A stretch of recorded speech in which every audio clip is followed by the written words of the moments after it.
Bom dia, boa tarde, boa noite, muito prazer, meu nome é Rosa. Nesse canal eu sempre vou postando aula de japonês para aqueles que tenham interesse de aprender ou aqueles que estão aprendendo já o japonês. E a aula anterior eu expliquei sobre o que são o hiragana, que são esses daqui, e também o katakana, que são esses daqui. Eu expliquei sobre as regras deles e também expliquei o que são dakten e o handakten.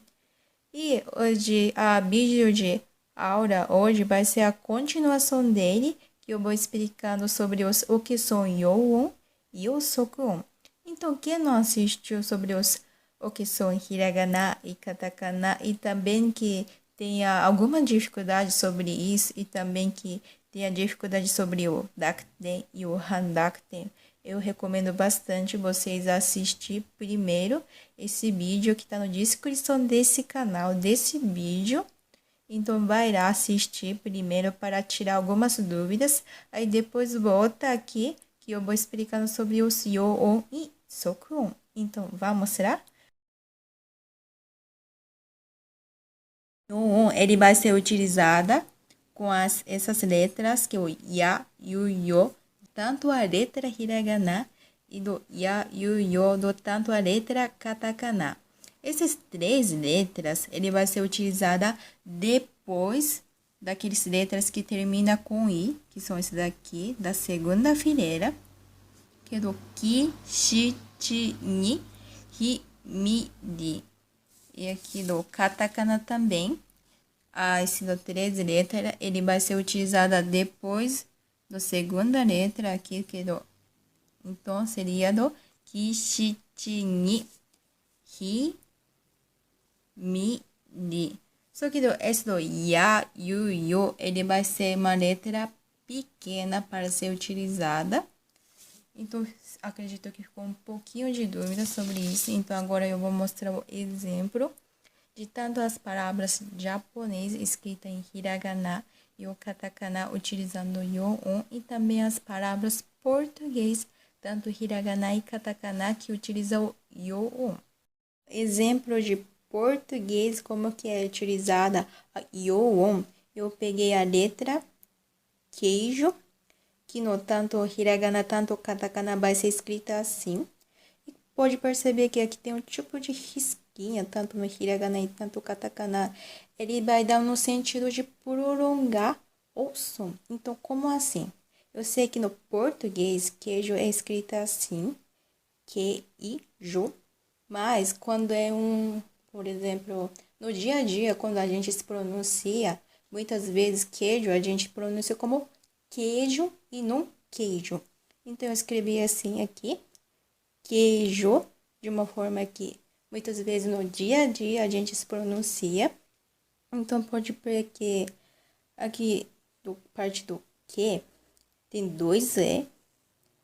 Então, como aqui tem dois E, que vai dar no sentido de prolongar a pronúncia em japonês, vai ter esse risquinho, que ele vai dar no sentido de prolongar o som. Deu para entender aqui? Então, esse daqui no risquinho, como eu falei anteriormente, repetindo novamente, que ele vai dar no sentido de prolongar o som. E no yoon, pode ver que a letra yo, ele é pequena, tanto hiragana, tanto katakana, comparado com as outras letras, que vai dar no sentido do pronunciar jo. Aqui e aqui. Então, em português, só que de uma forma escrita em japonês, ele vai se tornar queijo. Peguei o mesmo exemplo do queijo, mas pode perceber que aqui tem a diferença comparado com os anterior, que o yo, ele tá mais grande e também do mesmo tamanho das outras letras, tanto hiragana e tanto katakana.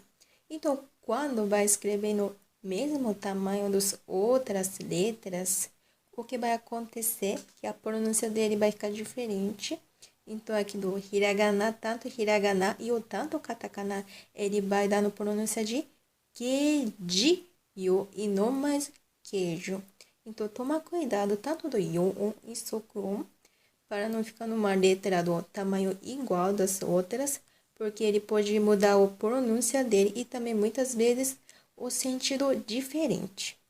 Então aqui eu peguei um exemplo de letra japonês, palavra japonês, que é ocha, ele significa chá.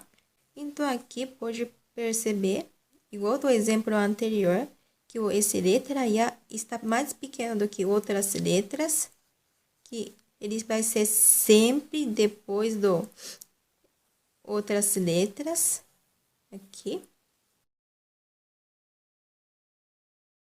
Agora eu vou explicar um pouco sobre o que é sokuon. Sokuon, ele é muito semelhante da regra do yoon.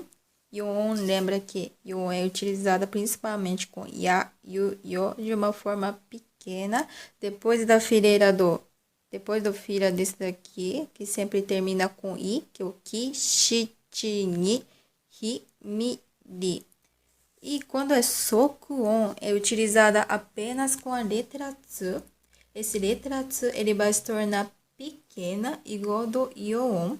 Só que diferente do yoon, que nesse letra tsu, ele pode ser utilizada com a maioria das letras que tem aqui.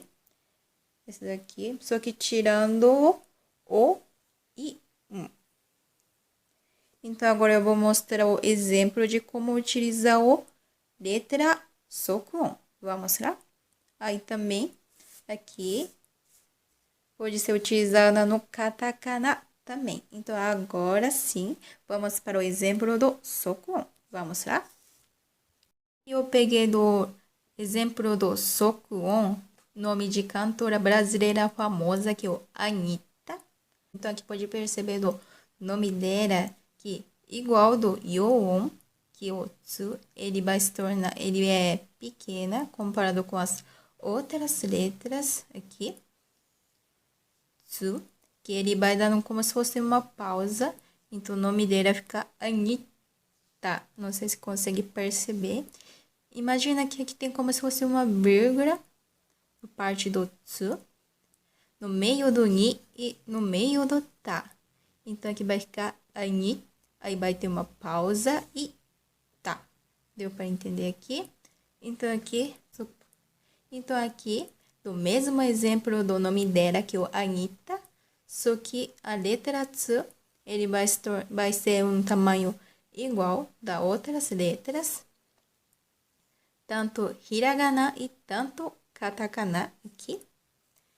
Então, o que vai acontecer quando vai escrever tsu no tamanho igual de outras letras? O nome dela vai ficar Anitsuta. Então, a gente pode perceber que o nome dela ficou, tipo, totalmente diferente. Não é mais Anitta. Então, toma cuidado, igual do yoon, para não deixar um tamanho grande, assim, porque pode dar um sentido diferente muitas vezes, e também uma pronúncia diferente. E o exemplo japonês, então, yatta, ele significa, tipo, conseguir. Então, por exemplo, eu vou usar assim, eu fiz prova e eu passei no prova, yatta, mais ou menos assim que utiliza esse yatta. Então, aqui pode ver igual da Anitta, tsu mais pequeno do que comparado com as outras letras. E esse tsu, ele vai dar um sentido de pausa, tanto hiragana, tanto katakana. Então, aqui, ya, uma pausa, e tá. Então, a pronúncia dele vai ficar ya, tá. Eu expliquei sobre o que são yoon e sokuon. Tomara que tenha ajudado a vocês no estudo de japonês. E na próxima aula eu vou explicar sobre o que são gairaigo e wasei eigo. Então, bom estudo para vocês e até a próxima aula. Já, mata né? Bye, bye.